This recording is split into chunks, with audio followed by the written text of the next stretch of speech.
Olá, pessoal. Eu sou Juliana Rezende, professora de matemática, e essa é a resolução da nossa 19ª lista dirigida. Observe, a gente já está na resolução da 19ª lista. E é bem importante que você tenha baixado essas listas, que tenha tentado fazer. Se você não está no nosso grupo do Telegram, eu vou deixar o link aqui na descrição do vídeo. É de graça, é só entrar, baixar suas listas e começar a resolver. Mas vamos lá, ó. Dá uma olhada nessa primeira questão. Um tema que todos têm me pedido muito, que é a ideia de inflação. A gente até cobrou isso aqui já numa lista dirigida, mas eu estou voltando com esse tema. Dá uma olhada. Num país, a inflação em determinado período foi de 25%. Sabe-se que dizer que houve uma inflação de 25% significa, de modo geral, que os preços aumentaram na mesma porcentagem, ou seja, o consumidor acaba perdendo poder de compra. Rodrigo trabalha em uma empresa, mas devido a uma crise interna, nesse mesmo período, os salários dos funcionários dessa firma não foram reajustados. Isso significa que o poder de compra desse trabalhador diminuiu e em qual porcentagem? Então, olha, a gente já sabe que o poder de compra dele vai diminuir. Nos resta saber em que porcentagem que isso vai acontecer. O jeito mais prático de você resolver uma questão dessa é supondo valores. Mas tem gente que não gosta. Eu não gosto muito de supor valores. Mas você pode tentar entender como é que isso funciona. E eu vou tentar te mostrar das duas formas, tá? Com valores e sem valores. Você vai escolher aí o jeito que você achar melhor. Como é que funciona essa ideia? Vamos imaginar o seguinte: vamos falar que o salário desse trabalhador era S.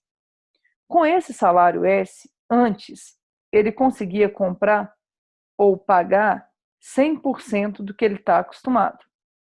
Isso aqui é a situação antes. Agora, tenta entender. Ele continua ganhando esse salário S, mas agora, para ele poder comprar as mesmas coisas ou pagar as mesmas contas, ele gasta 25% a mais. Então, agora, a gente vai ter aqui 1,25 S. Ju, não entendi muito bem esse 1,25 S. Repara, o que eu estou querendo dizer é que o que ele comprava antes com S reais, agora ele precisa de 1,25 S para comprar. Ou seja, esse aqui é o nosso preço inflacionado. Então, esse aqui, ó, vou escrever aqui, é o nosso preço inflacionado.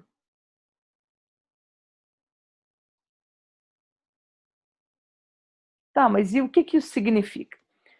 O grande segredo para você conseguir resolver uma questão envolvendo inflação é justamente você pensar nesse preço inflacionado. Por quê? Porque ele passa a ser a nossa referência. Como assim? 1,25S é 100% agora. Aí olha onde que eu quero chegar. Quero que você entenda o seguinte: o salário desse funcionário continua sendo S. Entende?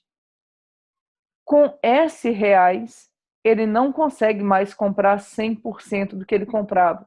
Com S reais, agora ele compra X%. E o nosso trabalho é descobrir quem é esse X. Dá uma olhada, ó. S cancela com S, aqui embaixo vai dar 1. Você pode multiplicar cruzado. Multiplicando cruzado vai ficar 1,25x vai ser igual a 100%. O que vai ser o x? Vai ser 100% dividido por 1,25. Vamos fazer essa conta, ó. 100 dividido por 1,25. Coloca uma vírgula, põe 2 zeros, corta a vírgula. Vamos ver. Estou dividindo por 125. 1 não dá, 10 não dá, 100 não dá, tem que ser 1.000. 1.000 dividido por 125 dá 8. 8 vezes 125 vai dar 1.000. E não sobra nada. O zero que sobrou ali vem para cá. O que vai ser o x, então? X vai ser igual a 80%. Então é isso, ó. Se antes ele conseguia comprar 100% e agora ele consegue comprar 80%, qual que é o significado disso? Esse trabalhador perdeu 20% do seu poder de compra. Qual que é um erro comum? O erro comum é o aluno pensar assim: se a inflação foi de 25% e ele não teve reajuste, Então, ele perdeu 25% do poder de compra. E repara, tem essa opção aqui, mas está errado. Agora, você pode estar pensando assim, Ju, não entendi essa resolução. Tem como facilitar isso um pouco? Então, tem como tornar um pouco mais palpável, que é você pensar em valores. Por exemplo, imagina que tinha lá um produto que custava R$ 100. Depois da inflação, esse produto vai custar 125. Mas tenta entender, o trabalhador não vai aumentar o dinheiro dele, ele vai continuar tendo R$ 100. E ele quer comprar algo que custa 125. Entende? 125 é o nosso novo 100%. Como ele tem apenas R$ 100, ele não vai conseguir comprar 100% do que ele comprava antes. Ele vai comprar X%. E aí, a gente vai chegar na mesma resposta. Ó. Aqui por 25 dá 5, aqui por 25 dá 4. 5x vai ser igual a 400%. O que vai ser o x? Vai ser 400% dividido por 5.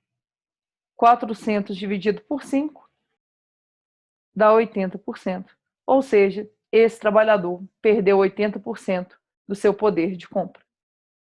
É complicado pensar nisso? Eu sei que é, gente, mas pode muito bem aparecer no Enem. Então, eu espero aí que você tenha entendido. Se ficou alguma dúvida, deixa aí seu comentário que eu faço questão de te responder. Segunda questão aí da nossa lista dirigida. Um jovem investidor aplicou certa quantia em dinheiro em uma aplicação de alto risco. No primeiro mês, o rendimento foi de 8%, frustrando os planos do arrojado investidor. Mas no mês seguinte, para sua grata surpresa, o investimento rendeu 200%. Dessa forma, a taxa média mensal desse investimento foi de... Vamos tentar entender, gente. No primeiro mês, o investimento rendeu 8%. No segundo mês, o investimento rendeu 200%. Aí eu quero saber qual que foi a taxa média mensal. Ou seja, na prática, eu quero saber uma taxa equivalente que substitua essas que estão aqui. Aí você deve estar pensando, Ju, como assim? É como se a gente, imagina, ó, ele teve um rendimento de 8%, depois teve um rendimento de 200%. Isso no final vai dar uma certa quantia. O que eu quero descobrir é uma taxa equivalente, uma taxa que poderia render nos meses e gerar o mesmo resultado. Como assim? O que eu vou fazer aqui, na prática, a gente não precisa fazer, inclusive dependendo da estratégia que você utilizar. Mas como eu não gosto muito de usar a fórmula, eu vou fazer assim, ó. Vou imaginar que ele investiu um valor X. Esse valor X, no primeiro mês, ele rendeu 8%, ou seja, ele aumentou 8%. Para quem não se lembra aí, aumentar 8% significa ser multiplicado por 1,08. Então, daqui para cá, ele foi multiplicado por 1,08. E aí, o que era x virou 1,08x. Isso no primeiro mês. No segundo mês, esse valor aqui que estava investido vai render agora 200%. O investimento rendeu demais, ó, isso aqui vai render 200%. Agora é aqui que mora um grande perigo. Por quê? Porque muita gente daqui para cá vai pensar assim, se vai render 200%, eu vou multiplicar por 2. E na verdade não é isso. Para você aumentar alguma coisa em 200%, você tem que multiplicar por 3. Ju, como assim? De onde que saiu esse 3? É dessa ideia, ó, 1 mais a taxa. Esse aqui é o nosso fator de aumento. Se eu multiplicar por 2, eu estou aumentando em 100%. Para aumentar em 200%, eu multiplico por 1 mais 200%. É 1 mais a taxa. Então, seria 1 mais 2. O que é 1 mais 2? 3. 1,08 vezes 3, eu faço assim, ó. 3 vezes 1 dá 3. 3 vezes 0,8 dá 0,24. Então, isso aqui vai dar 3,24x. Tenta entender. A pessoa investiu 1x, na hora de retirar, ela tinha 3,24x. Agora eu quero que você entenda um detalhe. Aqui foram usadas taxas diferentes. Então, foram utilizados fatores multiplicativos diferentes. Ó. Primeiro eu multipliquei por 0,8, depois eu multipliquei por 3. Quando a gente procura uma taxa equivalente, na verdade a gente quer descobrir quem deveria ser um fator comum aqui que nos levaria ao mesmo resultado. Tem maneira de fazer isso sem pensar dessa forma? Tem, usando uma coisa que a gente chama de média geométrica. Só que eu acho que a grande dificuldade é você identificar que se trata de uma média geométrica. Aplicar é relativamente fácil. O problema é você entender isso. Eu prefiro esse pensamento. Eu penso assim, ó, ele tinha um valor x, esse valor foi multiplicado por um fator f, depois, esse novo valor foi novamente multiplicado por um valor f e o resultado final foi 3,24x. Dá uma olhada. Esse x vai cancelar. X cancela com x. Olha a equação que eu vou ter que resolver. F vezes f, lembra que é o mesmo fator. Vai dar f ao quadrado. F ao quadrado vai ser igual a 3,24. O que vai ser esse fator? Vai ser raiz quadrada de 3,24.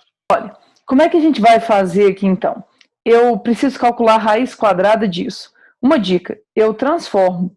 Eu penso que isso aqui é 324 dividido por 100. 324 tem raiz exata, 100 também. Raiz quadrada de 324 é 18. Raiz quadrada de 100 é 10. Isso aqui vai dar 1,8. Quem está com dificuldade aqui para calcular essa raiz, eu vou deixar uma sugestão de vídeo, tá, para vocês assistirem. Mas, basicamente, a gente pode, por exemplo, fatorar o 324. Não é o meu método favorito, não, mas ele é um método bem democrático aqui, ó. A gente fatora o 324 e vê quem sai e quem não sai da raiz. Aqui por 2 vai dar 162. Aqui por 2 vai dar 81. Aqui por 3 vai dar 27. Por 3 vai dar 9. Por 3 vai dar 3. E por 3 vai dar 1. Então, o que vai ser a raiz quadrada de 324? Isso aqui vai ser raiz quadrada de 2 ao quadrado, vezes 3 ao quadrado, vezes 3 ao quadrado. Esse 2 sai da raiz, esse 3 sai da raiz, esse 3 sai da raiz. Então, vai ser 2 vezes 3 vezes 3. 2 vezes 3 é 6, 6 vezes 3 dá 18. Aí vai ficar 18 dividido por 10, que é 1,8. Aí você deve estar olhando ali pensando assim, Ju, então temos um problema, né? Porque não tem 1,8 aqui. Gente, o fator é 1,8. E é isso que eu preciso que você entenda. Aqui, ó, é como se eu tivesse multiplicado por 1,8 e em seguida por 1,8. E aí você precisa entender qual que é o significado de multiplicar por 1,8. O significado de multiplicar por 1,8 é dar um aumento de 80%. Então, se a gente desse 2 aumentos sucessivos de 80%, seria equivalente a dar um aumento de 8%, seguido de um aumento de 200%. Então, a resposta correta é letra D. E a outra maneira de resolver, gente, era se você lembrasse que isso aqui, quando a gente está falando sobre aumentos sucessivos, a gente tem uma média geométrica. Aí você teria que calcular a média geométrica dos fatores. Imagina, ó, seria assim. Para quem não lembra, para calcular a média geométrica, você multiplica os termos e tira a raiz. O índice da raiz depende de quantos termos você está multiplicando. Nesse caso, são 2, então vai ser raiz quadrada de 1,08 vezes 3. Então, é raiz quadrada de 3,24. Você deve olhar aqui e falar assim, Ju, muito mais fácil, né? Só que para isso, você teria que lembrar que se trata de uma média geométrica. Eu tenho um pouco de receio em relação a isso.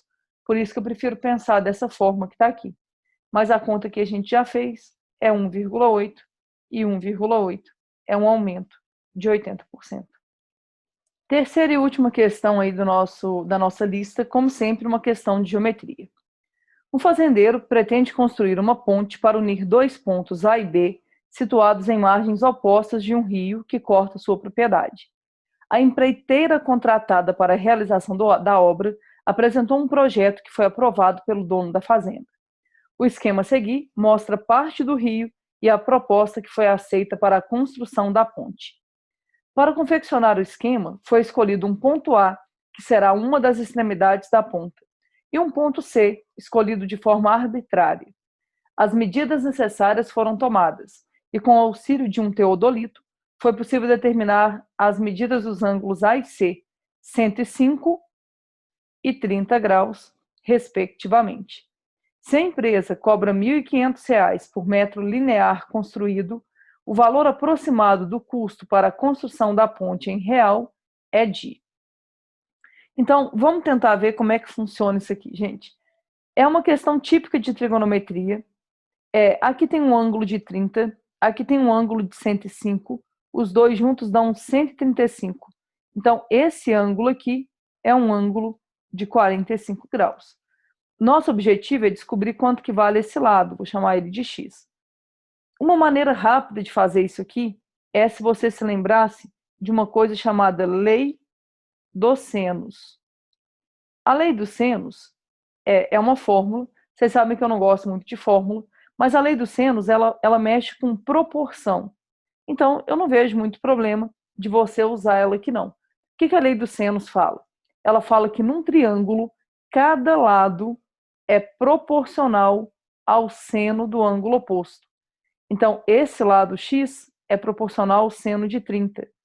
E esse lado aqui, ó, que mede 72, é proporcional ao seno de 45. Se você se lembrar disso, é só montar a proporção. É algo mais ou menos assim, ó. X está para o seno de 30, assim como 72 está para o seno de 45. E resolver essa proporção. Ah, Ju, se eu não lembrar disso, vou te dar uma opção daqui a pouco. Mas, ó, agora multiplicar aqui cruzado. Uma dica: seno de 30 é uma fração, seno de 45 também é uma fração. Muita gente substitui aqui. Eu não te aconselharia a fazer isso. Eu multiplico cruzado primeiro. Ficaria algo assim, ó, x vezes o seno de 45 graus vai ser igual a 72 vezes o seno de 30. Porque aqui é bem mais tranquilo, ó. O que vai ser isso? Vai ficar assim, x vezes seno de 45 é raiz de 2 sobre 2. Isso vai ser igual a 72 vezes o seno de 30, que é meio. Como as frações têm o mesmo denominador, eu posso jogar aqui o 2 fora. Vai ficar com essa equação: x raiz de 2 é igual a 72. Eu tenho uma maneira que eu gosto muito de resolver equações desse tipo, ó. Eu penso o seguinte: não tem raiz de 2 desse lado. Então é porque tem um raiz de 2 no x. Como assim, Ju? Imagina, raiz de 2 vezes raiz de 2 é 2, a raiz desaparece. Só que o meu resultado tem que dar 72. Se aqui já tem 2, está faltando quanto? Está faltando 36. Então, meu x é 36 raiz de 2. Se você me falar, Ju, não entendi o que você fez, você vai ter que fazer uma equação, resolver a equação, passar esse raiz de 2 dividindo. Meu x seria 72 dividido por raiz de 2. Multiplica em cima e embaixo por raiz de 2 para racionalizar. Vai ficar 72 raiz de 2 sobre 2. Isso vai ser 36 raiz de 2. Alguém pode olhar as alternativas e falar assim, Ju, não tem essa resposta. Gente, não tem. Por quê? Porque ele não está te perguntando quanto vai medir a ponte. Está te perguntando sobre o custo para se construir essa ponte. Mas antes de fazer isso, eu vou te mostrar o jeito que eu resolvo uma questão dessa. Eu não uso a lei dos senos. Eu penso o seguinte, ó, 30, 105, aqui vai ser 45 graus. Qual que é a estratégia que eu uso? Eu traço uma altura aqui, ó. Aí você deve estar pensando, Ju, por que uma altura saindo do 105? Porque é o único ângulo que eu não conheço, seno, cosseno e tangente aqui. Então, eu começo por ele. Qual que é a grande vantagem de você traçar uma altura interna num triângulo? Você o divide em dois triângulos retângulos. E nesse caso, melhor ainda, porque vão ser dois triângulos retângulos especiais. Tenta entender. Aqui é 30, aqui é 90. Esse ângulo aqui vai ser 60. Tudo vale 105. Se aqui vale 60, esse ângulo aqui vale 45. Repara, triângulo com ângulos de 30, 60 e 90, triângulo com ângulos de 45, 45 e 90.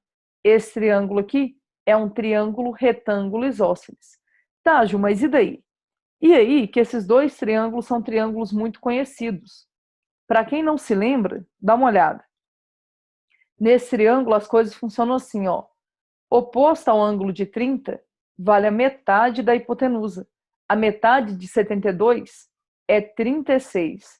A gente nem vai precisar, mas se precisasse, o cateto oposto ao ângulo de 60 vale a metade da hipotenusa multiplicado por raiz de 3. Agora observa, esse cateto é do mesmo tamanho que esse. Então, se aqui é 36, aqui também é 36. E dá para a gente descobrir a hipotenusa, porque para quem não lembra aí, triângulo, retângulo, isósceles, a hipotenusa é o cateto multiplicado por raiz de 2. E aí sai bem fácil, sem ter que fazer esse tanto de conta que a gente fez. Se você falar para mim, Ju, não gosto de fazer assim, tudo bem, você vai ter que guardar a lei dos senos, você consegue fazer do mesmo jeito. Tá, mas agora vamos terminar, né? Eu quero saber o custo. Primeira coisa, eu vou ter que descobrir o comprimento aproximado, porque com esse raiz de 2 aí não vai dar. Aqui você tem que lembrar uma aproximação para raiz de 2. Raiz de 2, gente, é aproximadamente 1,4. Muita gente pergunta, Ju, ele não é obrigado a me dar essa aproximação, não? Gente, não é. Por quê? Porque a gente tem que saber calcular, né, raízes aproximadas. Já aprendi isso lá no nosso 8º ano. Pior ano da escola, mas é lá que a gente aprende. Só que raiz de 2 e raiz de 3 aparecem tanto que você vai acabar guardando. Mas vamos lá, ó. 4 vezes 6 dá 24, vão 2. 4 vezes 3 dá 12, com 2, 14. 1 vezes 6 dá 6, 1 vezes 3 dá 3. Aqui dá 4, 10, vai 1, 5.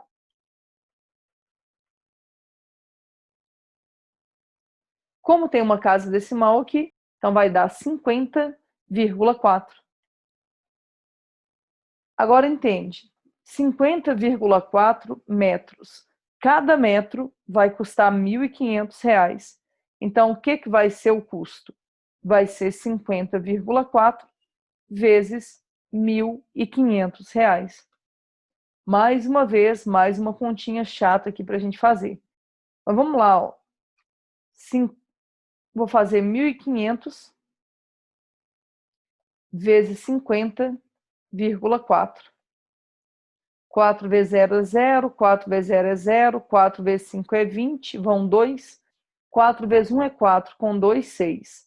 Aqui vai dar 0, 0, 0, 0. 5 vezes 0 é 0, 5 vezes 0 é 0. 5 vezes 5 é 25, vão 2. 5 vezes 1, 5, com 2, 7. Então, aqui vai dar 0, 0, 0, 6, 5 e 7. Aqui tem uma casa decimal, aqui vai ter uma casa decimal. Então, qual que vai ser o custo aproximado para a construção dessa ponte? R$ 75.600. Por que, gente, que é um custo aproximado? É um custo aproximado porque a ponte não mede exatamente 50,4. Isso aqui também é aproximado. Então, resposta correta, letra C. Eu espero que você tenha entendido, eu espero mais ainda que você tenha tentado resolver essa lista. Se você tiver alguma dúvida, pode deixar nos comentários. Se quiser, se você estiver assistindo pelo Instagram, você pode deixar aí no inbox. Quem quiser seguir lá é Ju Rezende Mate. Agora, é extremamente importante que vocês tentem fazer essas questões. Se você está meio atrasado aí com as listas, tira um tempinho, foca nas listas, porque eu tenho certeza que elas vão ser muito eficientes na sua melhora, para a melhora da sua nota. E tendo contato com questões que podem aparecer na prova, suas chances vão ser aumentadas. Então, um abraço e até a nossa próxima resolução.